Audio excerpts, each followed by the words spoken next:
आज हम रीजनिंग में जो है विविध प्रकार के क्वेश्चन स्टार्ट करेंगे।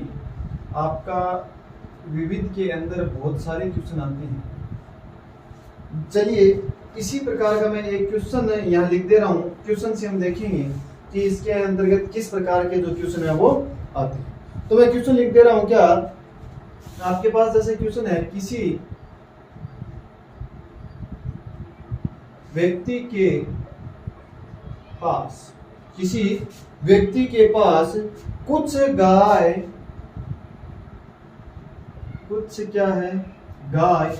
एवं कुछ मुर्गियां क्या है। एक व्यक्ति के पास कुछ गाय एवं कुछ मुर्गियां हैं। इनके सिरों की संख्या क्या दिया आपको, इनके सिरों की संख्या, सिरों यानी हेड्स, सिर की हेड, सिरों की संख्या, इनके जो सिरों की संख्या है वो आपको दे रखी है 48 तथा पैरों की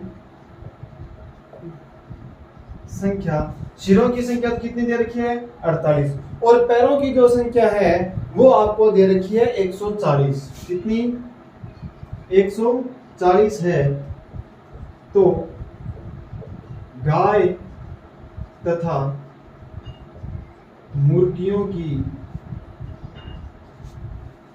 संख्या ज्ञात कीजिए।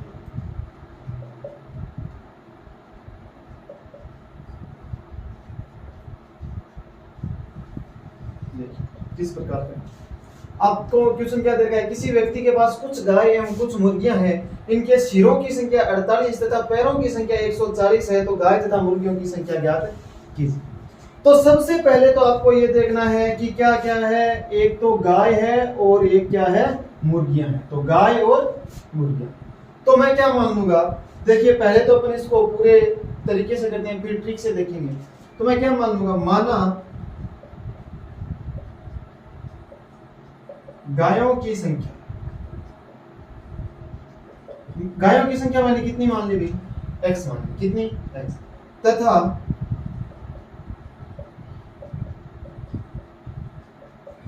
मुर्गियों की संख्या, गायों की संख्या x और मुर्गियों की संख्या मैंने क्या मान ली, y।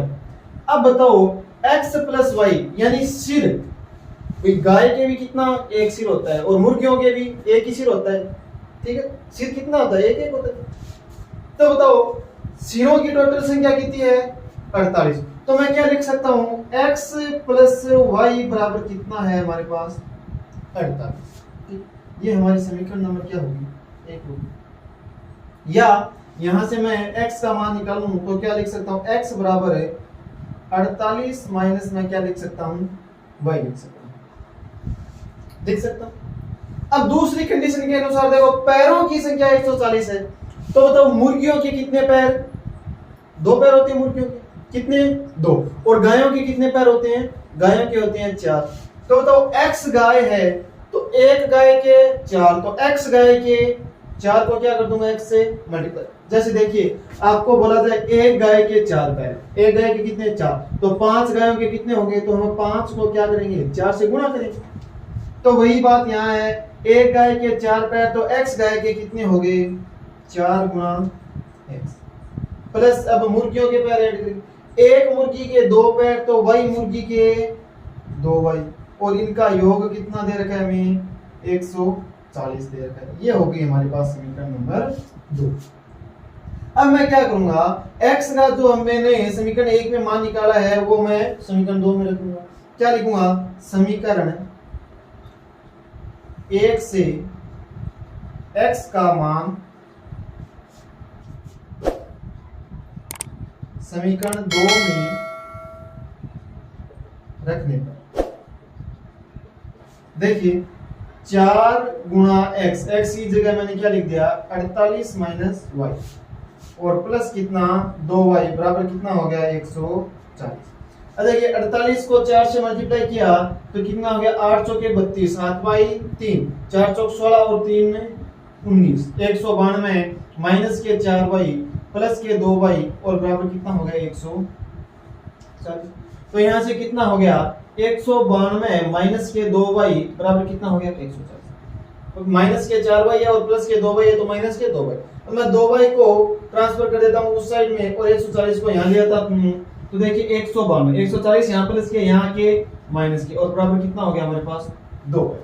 तो मैं क्या लिख दे रहा हूँ, देखो ये हो गया हमारा 2 बाई और बराबर कितना आ गया, देखो 192 में से 140 घटाएंगे कितना आ गया, देखो 90 में से 100 में से 100 गए, 92 में से कितने घटाएंगे 40, तो 90 में से 40 गए 50 और 50 में से 2 गए 48, कितने बच गए हमारे पास 48 बच गए। कितने बच गए, देखो 90 में से 50 40 के 50 बचे और 2 ये ऊपर गए 52 हो गए, कितने हो गए 52 बच गए हमारे पास 52।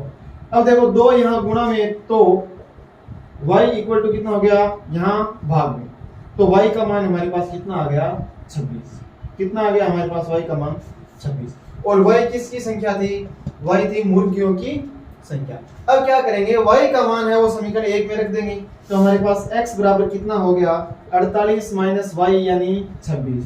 तो x का मान कितना आ गया, देखो 48 में से कितने घटाएंगे 26 घटाएंगे तो कितने बच गए, देखो 8 में से 6 गए 2 और 4 में से 2 गए 2 22, यानी x किसकी संख्या थी, गायों की संख्या थी। तो गाय तथा मुर्गियों की संख्या कितनी हो जाएगी, गाय की संख्या 22 और मुर्गियों की संख्या 26 हो जाएगी। मुर्गियों की संख्या कितनी होगी 26 और गाय की संख्या कितनी होगी 22। अब इसे हमें दूसरे प्रकार से भी कर सकते हैं, क्या, मानो गायों की संख्या x, मुर्गियों की संख्या y, ठीक है ये होगी। अब बताओ हमें करने क्या है, पैरों की संख्या को देखना है। क्या करना है, पैरों की संख्या को देखना है। बताओ टोटल पैर कितने हैं, टोटल पैर जितने हैं वो यहाँ लिख दो। तो टोटल पैर हमारे पास हैं 140, इनको इनके जो मध्य भाग में लिख दीजिए। अब देखिए x क्या थी, गायों की संख्या, तो मानो ये जो 48 है, ये 48 की 48 यदि गाय होती तो इनके पैर कितने होते, करना क्या है 48 की 48 यदि गाय होती तो इनके पैर कितने होते। तो मैं क्या लिख दे रहा हूँ, 48 की 48 गाय को मानकर जितने पैर हो रहे हैं तो 48 की 48 गाय होती तो इनके पैर कितने होते 152, कितने 152। यही कंडीशन हमें मुर्गियों पे लगानी। यदि 48 की 48 मुर्गियां होती तब इनके पैर कितने होते, तो इनके पैर कितने होते भाई 80, 40 40 80 और 8 8 16 90 96, कितने होते 96, 96, ठीक है कितने होते भाई 96 होते, ठीक है। अब करना क्या है, इस हिसाब से घटा दीजिए, ठीक है। घटाना हमें बड़ी संख्या में से छोटी संख्या है, चाहे बड़ी ये हो चाहे ये, यानी 192 में से चाहे 140 घटाएंगे और यहाँ 140 में से 96 घटाएंगे। तो बताइए 192 में से मैं यदि 40 घटाऊंगा तो कितना आ गया 52, ठीक है।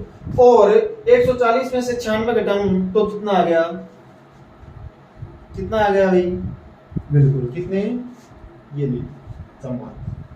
अब ये इनका अनुपात आ गया, किनका, मुर्गियों और गायों का अनुपात आ गया हमारे पास 44 अनुपात 52। इसको हम 2 से काट सकते हैं, ये आ गया 22 अनुपात, इसको 2 से काट दिया कितना आ गया, नहीं 4 से काटो तो 44 में 4 का भाग 11 बार और 52 में 4 का भाग 13 चौके 52, 13, 11 अनुपात क्या आ गया 13। अनुपात कितना आ गया हमारा 11 अनुपात 13 का। अब यदि संख्या निकालनी है हमें तो करना क्या है, x का मान निकालना है तो क्या करेंगे, कुल संख्या जो है कितनी 48 बट्टे अनुपातों का योग, अनुपातों का योग कितना हो गया 24 और गुणा x का अनुपात कितना है 11। तो देखिए ये 2 बार कैंसिल हो गया और 11 को 2 से गुणा किया 22, तो x का मान कितना आ गया हमारे पास 22। और x हमें क्या माना, x को गायों की संख्या, तो गायों की संख्या कितनी आ गई हमारे पास 22। इसी प्रकार यदि y का मान निकालेंगे तो कुल संख्या बट्टे अनुपातों का योग और गुणा अनुपात, ठीक है। ये कैंसिल हो गया 2 बार और 2 को 13 से गुणा किया, y का मान हमारे पास कितना निकल जा रहा है 26, कितना आ गया 26। और y किसका मान था, मुर्गियों का, ठीक है। बहुत इजी क्वेश्चन है, इस हिसाब से आपको इन क्वेश्चनों को करना है। ये ना भूलने वाला तरीका, ये तरीका आप भूल भी सकते हो यदि याद नहीं रखते। यदि रेगुलर आप प्रैक्टिस नहीं करते हो तो ये तरीका आप भूल सकते हो, लेकिन ये तरीका आप कभी नहीं भूलोगे। बेशक टाइम थोड़ा ज्यादा लगेगा, लेकिन ज्यादा याद रहने वाला जो तरीका है ये x मानो y मानो, जो जिस हिसाब से दिया गया है करते जाओ। बहुत इजी तरीका है। तरीका ये भी आसान है, लेकिन ये आसान तब है जब आपको याद रहे।